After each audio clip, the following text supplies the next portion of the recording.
You don't instantly one day come up with a software company that has 100 employees, as an example. It's something that takes years and years and years to do. And the only way you can do that is through consistency. This podcast encourages and empowers you to create your own unique real story, develop your own unique real statement, and discover your own unique real self. The power is yours. Good morning, Liam Martin. How are you doing on this wonderful, beautiful morning?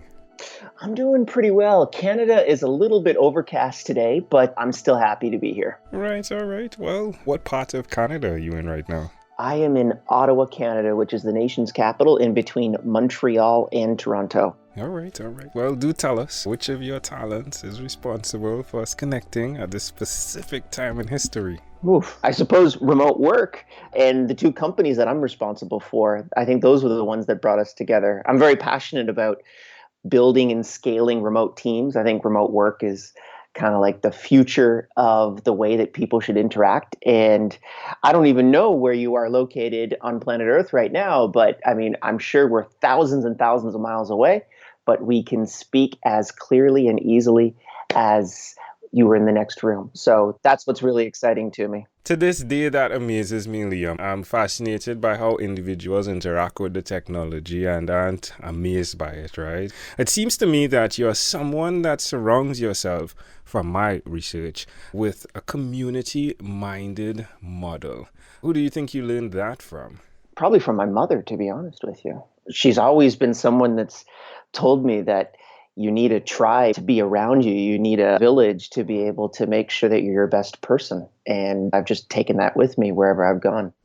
It's really amazing to see what you're doing, what your organization that you're a part of as well, leading, has created. So let's dig into that. Tell us a bit more about remote work. Tell us about Time Doctor, please. Sure. So Time Doctor and Staff.com are our two products that we use that we basically make all our money off of. And those are basically tools to be able to manage remote teams. And then we also have our conference, which we run, which happens to be the largest conference on remote work, called Running Remote. The last one we did about a couple months ago in a huge bamboo treehouse, which is a little bit different. And we really want to choose like cool locations because all of our attendees are remote workers or remote founders.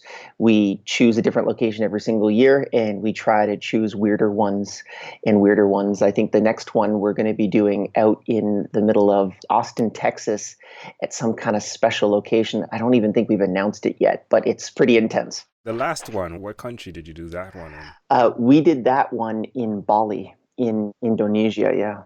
All right.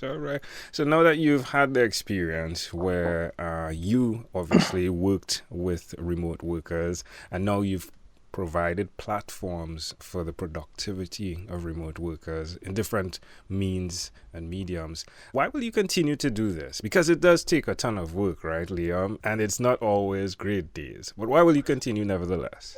Yeah, people ask me that question all the time. Not much money is made through the conference Running Remote. I think probably it's a rounding error when I come to Time Doctor and Staff.com in comparison. But I'm very passionate about this. When I started working remotely, I immediately understood that this was a far superior model to working inside of an office. And it just made me so much happier. It actually is the number one employee perk to be able to make your employees happier is to give them a remote work agreement. So it's been something that's been a passion for me because I can't cure cancer, I can't stop climate change, but I think I can actually help solve this problem where we can empower everyone on planet Earth to be able to work wherever they want, whenever they want. Where's the best place for someone that's listening to find out more? Go to runningremote.com. And if you really want to chat with me, go to youtube.com/runningremote. I talk a lot about remote work there, and all of our talks are up for free. runningremote.com. Well, tell me one other thing that you've done consistently over the last 3 years. And this could be for fun, right? I go to the gym. Probably one of the best kind of work hacks that you can possibly think of is go to the gym every day. I actually have the commitment that I just have to walk in. So some days I just walk right out. But every single day, every 24 hours, I walk into a gym. How does it make you feel? Accomplished, because there are a lot of days that I do not want to walk into that gym. I'll tell you, I'll be dragging my butt in there, sick, I've got a cold, something like that. You got to get in. It's just so important to be able to keep that type of consistency. Yeah, consistency. Suggest to someone that's listening why they should pursue and continue what they're doing with consistency, please.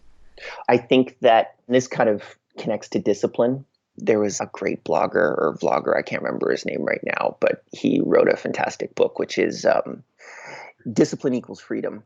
And I completely agree with that. That's how you free yourself to be able to do what you want to do, is if you can stick to a schedule, understand how to build out a very strong discipline of whatever you want to do. That's the only way that you're going to actually be able to get to your goals, because it's not an immediate solution. You don't instantly one day come up with a software company that has 100 employees, as an example. It's something that takes years and years and years to do. And the only way you can do that is through consistency. Love that. Amazing audience. Again, you're hearing it live from Liam Martin. You can connect with him by going to runningremote.com or look him up on YouTube. Liam, let's switch gears for a moment. Let me invite you into my time machine that is surrounded with beautiful blue Caribbean water. Liam, what's your earliest childhood memory? Getting thrown into a pile of leaves by my Trini grandmother. Ooh, you are Trinidadian, are you? Well, that is intriguing. All right. So how old do you think you were in this memory? I think I was probably about 3, possibly. And I remember getting thrown into those leaves, and it was fall in Canada. So it was very crisp outside, probably about 10 degrees Celsius.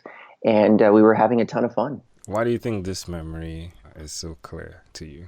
I think probably that might have been one of the first times that I was away from my parents. And maybe that's what was triggering that memory. I mean, who knows? It's just that this crazy thing that we have in our heads, the wiring, sometimes it just picks up one thing or another. That's amazing. Can I connect a dot for you within this memory? Sure. Yeah. I had John Lee Dumas on, and I'm a very competitive guy to some level.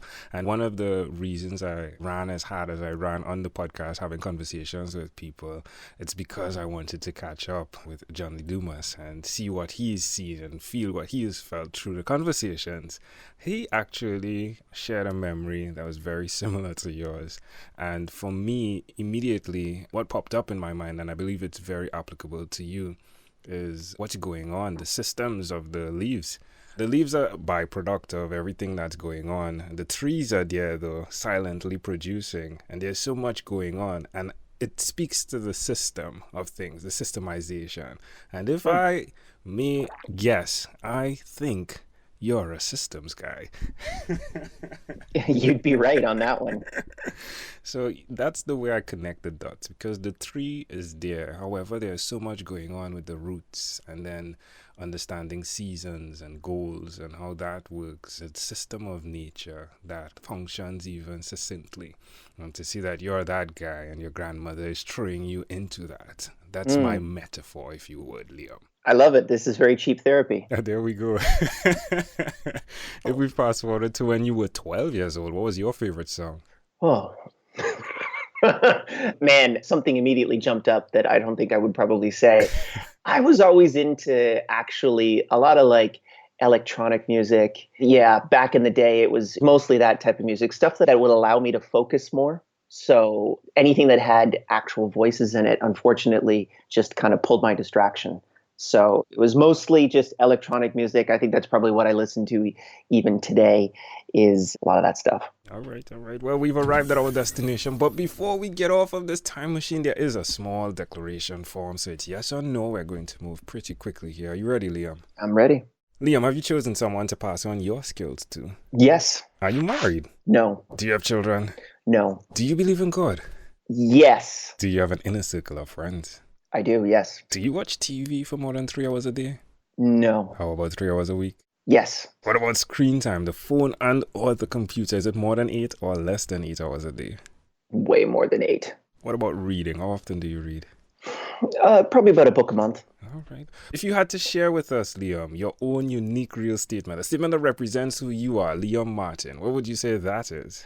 The secret to life is being comfortable having uncomfortable conversations. Ooh, I got chills there. Liam, this has been such a great pleasure. Before we leave, is there anything else you'd like to share with our amazing audience? Just keep on keeping on. Make sure that if you're interested in working remotely, check out runningremote.com. And I'd love to interact with you on any of the other social media platforms that I have up. There we go. Liam, again, thank you for being here. Thank you for being on what is inspired by 12-minute convos with Angel Jones. This podcast is produced by Pod Edits. Visit podedits.com for professional podcast publishing.